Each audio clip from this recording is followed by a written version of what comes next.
Good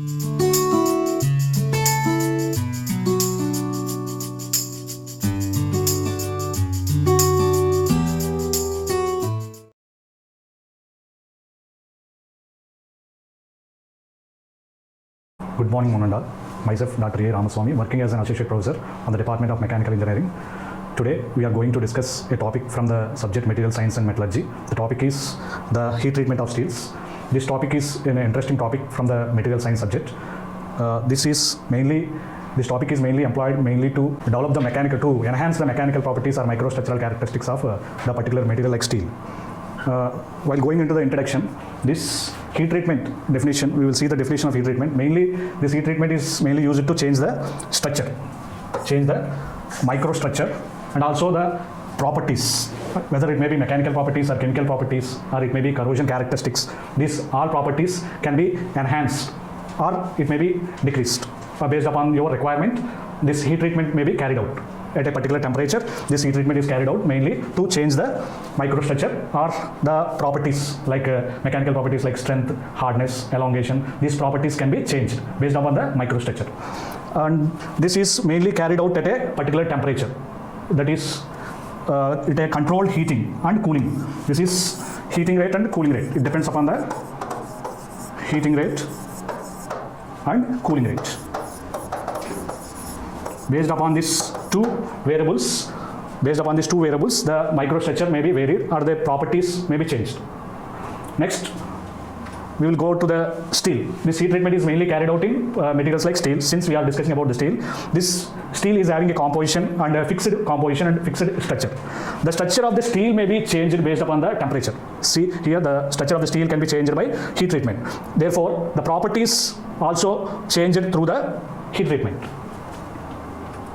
The stages of heat treatment will be carried out in these three steps. First, we will heat treat the steel to a particular temperature and we will hold at the particular temperature for a particular period of time. This is called as holding period, holding time and holding time or holding period. We will heat the steel to a particular temperature, that is the required temperature, and we will hold at this particular temperature for a certain period of time, that is called as holding time. This holding time is maintained in order to attain the uniform temperature throughout the section. That means throughout the material. And this step is called as, this stage is called as soaking period or holding period. And the next step is, this is first step, heating period, heating time, and this is the holding period. And the next step is, this is cooling. After heating, we will cool the material. This is the carried out at a particular rate, that is called as cooling rate.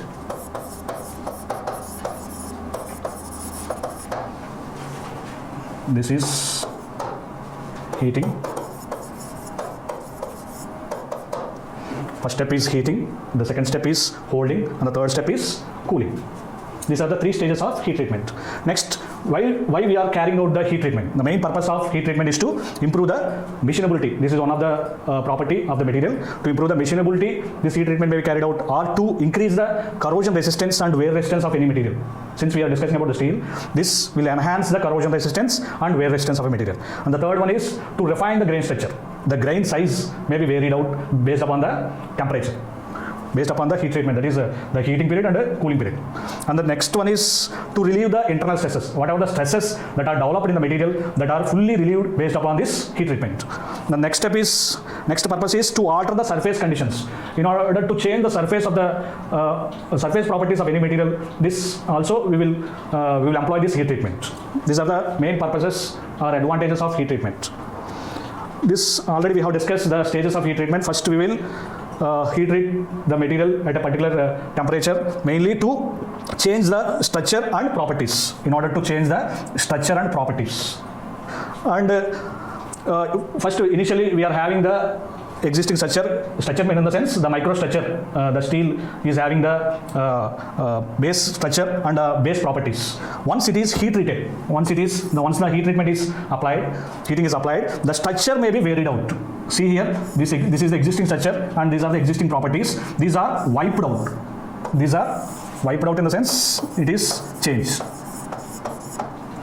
The existing structure and properties are fully wiped out. That means fully changed, and it is going into a condition where it will attain the new structure. New structure and new properties will be attained in this material. And after heating, we will carry out the cooling. First we will heat treat the material and we will apply the cooling. This cooling, based upon the different types of cooling, the heat treatment may be varied out. If the cooling is carried out at a very slow cooling, then it is called as annealing.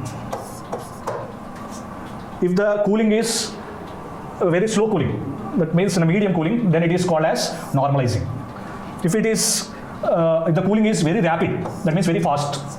Cooling in the sense, the cooling medium, once the material is heated and if it is maintained at a particular period of time, and we will cool the material in different mediums like water, oil or air medium. This, if it is done at a rapid cooling, then it is called, then the heat treatment is called as hardening. This is the main principle of heat treatment. And the classification of heat treatment, if you are going into the classification of heat treatment, the following heat treatment processes are generally applied to the steel to obtain the desired conditions, that means properties, or to change the microstructure. Okay, then different heat treatment process like annealing. The first heat treatment process is annealing. Mainly this annealing is carried out to soften the steel. Softening the steel. And the second heat treatment is normalizing. It is mainly used to refine the microstructure. Refine in the sense to change the size of the grain. Grain orientation may be changed or the grain size may be changed based upon the normalizing conditions. And the third heat treatment is hardening, mainly to increase the hardness. And the fourth one is tempering. This tempering is mainly carried out for a component to eliminate the brittleness. And in a hardened steel. Hardened steel is having the high hardness. High hardness materials is having high brittleness. To overcome this brittleness, this tempering heat treatment is carried out for a material, for a steel material. And the fifth one is the surface hardening, mainly to change the surface properties, like to provide the wear resistant surface with tougher core. Surface properties like wear or corrosion properties may be enhanced, or the hardness may be enhanced based upon this surface heat treatment. These are the different types of heat treatments we are having in the material science subjects.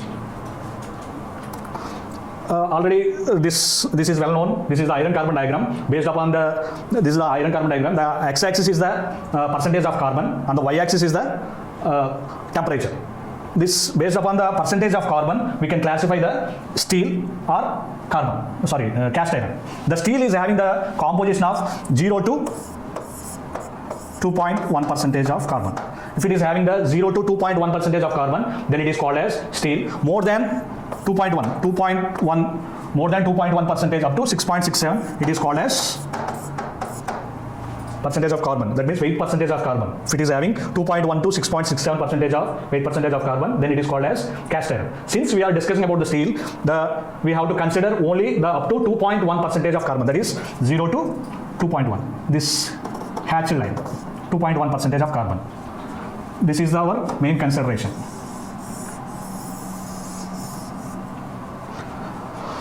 And see here, in the steel itself, we are having the different types of phases.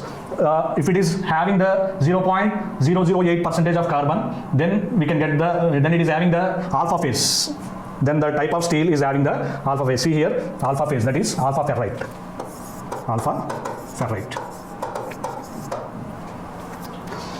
This point, we will see this point. This is this green color line. This is nothing but the eutectoid line. This is the eutectoid line. The corresponding temperature is 723 degrees centigrade. Eutectoid line. The corresponding temperature, the eutectoid temperature is 723 degrees centigrade, where there is a change of phases will be obtained. The austenite will be changed to alpha phase and cementite. Above this 723 degrees line, we are having the austenite phase. The austenite is denoted by gamma. Once this gamma is cooled below this 723 degrees centigrade, then this type of phases will be obtained. That is, it is a combination of alpha ferrite and cementite. Fe3C is nothing but cementite.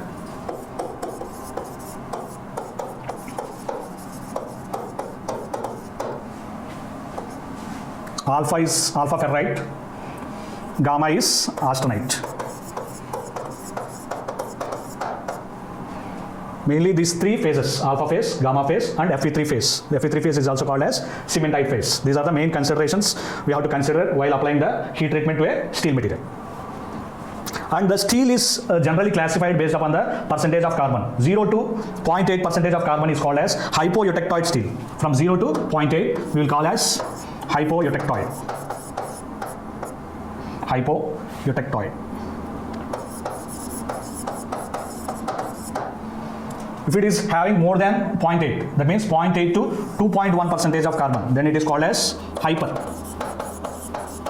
hypereutectoid steel. More than 0.8, that means 0.8 to 2.1 percentage of carbon is called as hypereutectoid steel. This is the iron carbon diagram. Based upon this iron carbon diagram, we will apply the heat treatment to a particular steel. Next, first heat treatment is annealing. The annealing is, in this annealing we are having the different types of annealing process, full annealing or process annealing, spheroidized annealing, isothermal annealing. These are the 4 types of annealing process is carried out for, mainly the annealing is carried out to soften the material. See here, these are the types of steel based on the percentage of carbon. Based on the percentage of carbon, the steel may be classified. If it is having less than 0.12 percentage of carbon, then it is called as dead mild steel. If it is having 0.1 to 0.25 percentage, the percentage is nothing but weight percentage. If it is having 0.25 weight percentage of carbon, then it is called as low carbon steel. If it is in the range of 0.25 to 0.5 weight percentage, then it is called as medium carbon steel. More than this, we will call it as high carbon steel. That is having the weight percentage of 0.9 to 1.3 weight percentage. See here the corresponding annealing temperature. We have to heat treat this steel. Suppose if you want to apply the annealing heat treatment to this types of steels, these are the corresponding heat treatment temperatures. If we are taking the dead mild steel, the corresponding annealing temperature is 875 to 925 degrees. It should be in the range of 875 to 925 degrees centigrade. If we are taken low carbon steel, then the corresponding temperature is 840 to 870 degrees centigrade. If we have taken the medium carbon steel, and the corresponding temperature we will see 815 to 840 degrees centigrade. If we are considering the high carbon steel, then the corresponding temperature is 760 to 780 degrees centigrade. This composition is nothing but the medium carbon steel. It is varied in the range of 0.25 to 0.9. This is called as medium carbon steel, and the corresponding temperatures are shown in this column. The next one is full annealing.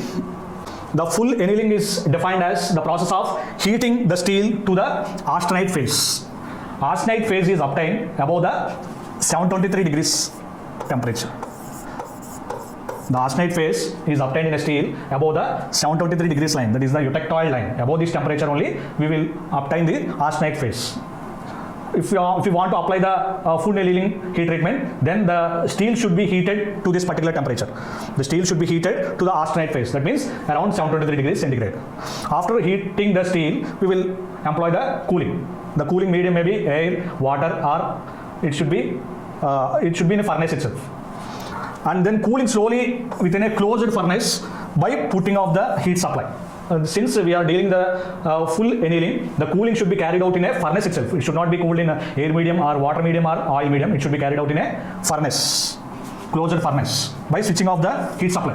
There should not be any heat supply. Then only the cooling will be obtained in a material. This is called as full annealing.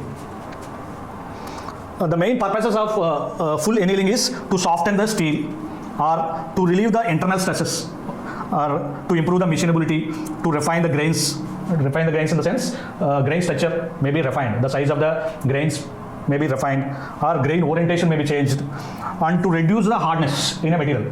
Annealing means it is softening the steel. The elongation is improved, hardness and strength are going to decrease. See here, the hardness is reducing.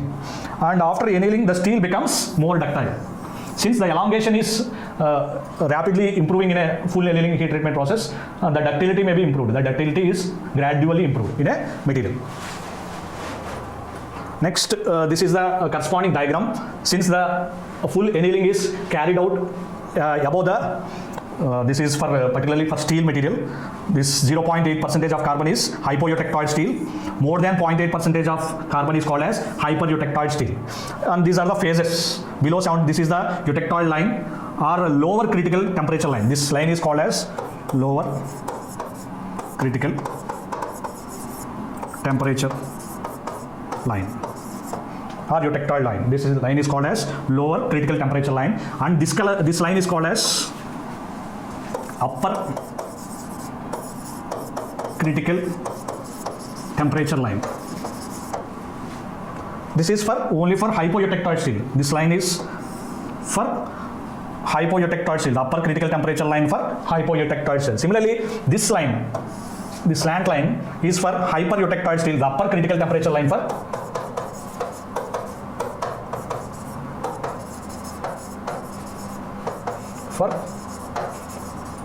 hypereutectoid steel. This is for hypereutectoid steel.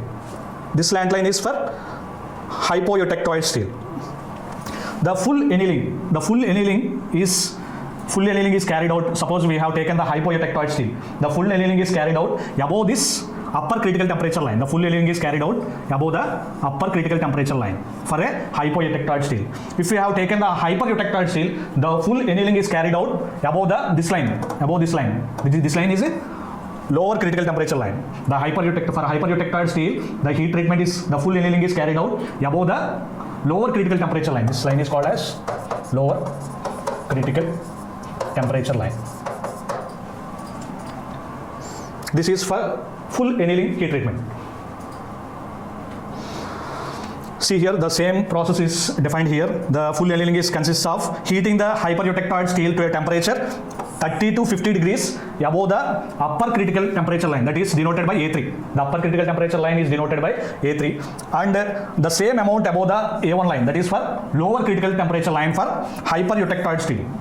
For hypoeutectoid steel, it should be heated to a temperature above 30 to 50 degrees centigrade above the upper critical temperature line, and for hypereutectoid steel, it should be heated above the lower critical temperature line, that is denoted by A1. This is the full annealing process. Once the heating is carried out, we will go for the holding period. After holding at this particular temperature, we will cool the material. That is holding at this temperature for a sufficient period of time to allow the necessary changes. The necessary changes is nothing but grain orientation may be changed,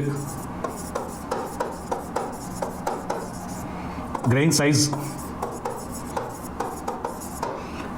may be changed. These are the changes that are occurred once the holding period is carried out, to obtain the austenite structure. See here, the microstructure is getting the austenite phase throughout the volume of the material. The austenite phase is obtained. After holding, we will cool in a furnace itself. Annealing is carried out in a furnace itself. Remember this full annealing or any annealing heat treatment is, the cooling is carried out in a furnace itself.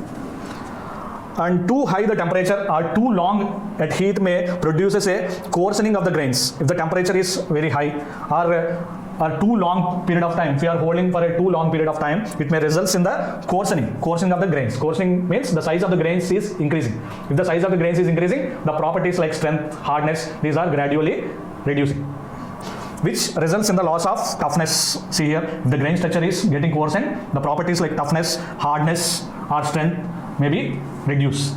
See here, there will be a drastic reduction in these properties like toughness, strength or hardness based upon the size of the grains.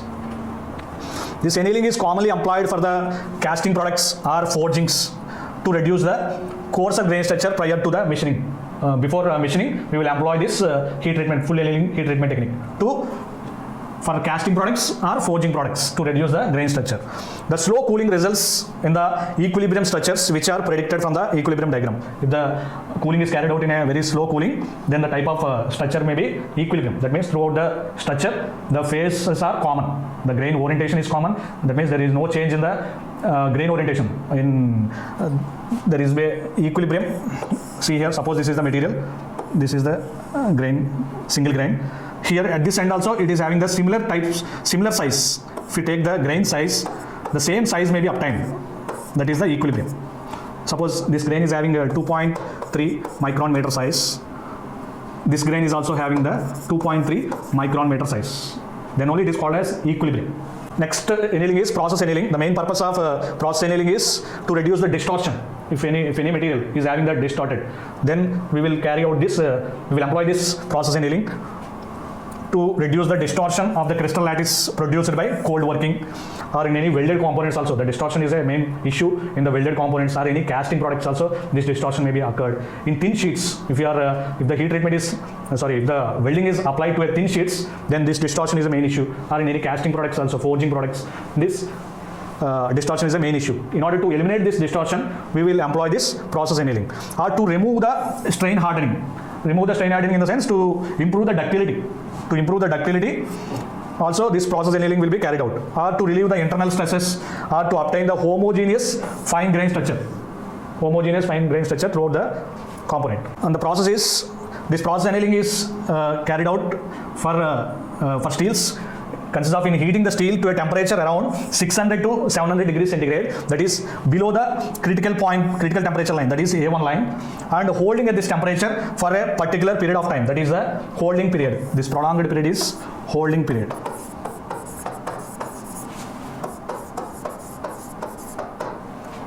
We will heat treat the material to a particular temperature of 600 to 700 degrees centigrade, that is nothing but the below critical temperature line denoted by A1 line.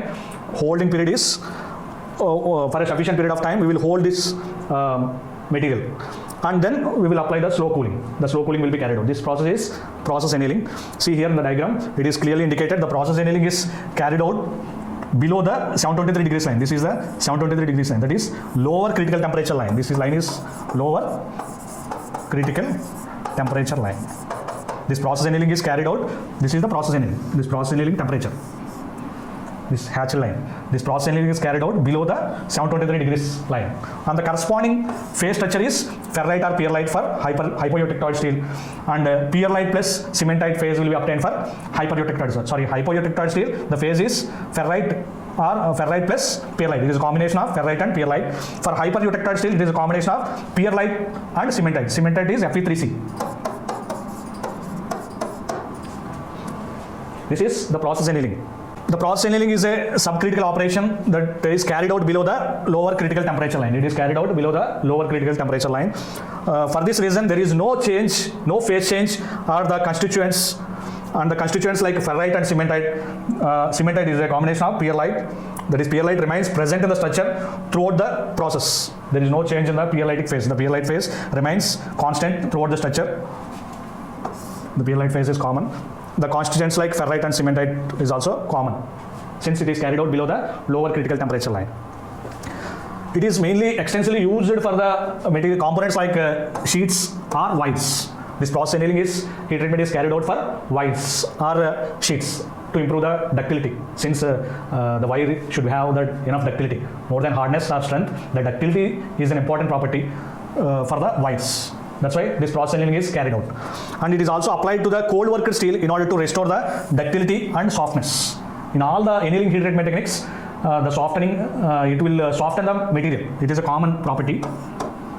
More than this, the ductility. The second criteria is the ductility will be enhanced. Next annealing heat treatment is periodized annealing. This is carried out at a temperature 730 to 770 degrees. That is just above the lower critical temperature line. The lower critical temperature line is 723 degrees centigrade. Above this temperature, just above this temperature, that is 730 to 770 degrees centigrade, the material should be heated. The steel material is heated, and we have to hold for a particular period of time, and then followed by slow cooling to 600 degrees. From 770, it should be cooled to 660 degrees within the furnace. See here, this medium is furnace. It should not be heated in air or water or oil. It should be cooled in a furnace only. All annealing heat treatments, for all annealing heat treatments, the cooling should be done in a furnace itself. And the subsequent cooling may be conducted. After cooling in a furnace, then we can go for the air medium. This results in the completely spheroidized structure. The type of, that's why the name came into existence, spheroidized annealing. The type of structure is spheroidized structure. That's why it is called as spheroidized annealing. See here, it is mainly employed for hypereutectoid steel. This spheroidized annealing will be carried out only for hypereutectoid steel at a temperature just above the lower critical temperature line, just above this lower critical temperature line. This is the heating temperature for spheroidized annealing. The main purpose is to improve the machinability or to restore the ductility in a material, or it should be, this process is mainly applied to the high carbon steels or alloy steels only. It should not be carried out for low carbon steels or medium carbon steels or dead steels. This process is not suitable. It is only suitable for high carbon steels only. For low carbon steels, this spheroidization makes it softer and does not improve the machinability. See here, if spheroidization is taken, if it is done for a low carbon steel, then it makes the material soft and it will not improve the machinability. The machinability property is not at all improved. The next annealing is isothermal annealing. It is more often used This is carried out above the upper critical temperature line in the case of hypoeutectoid steel.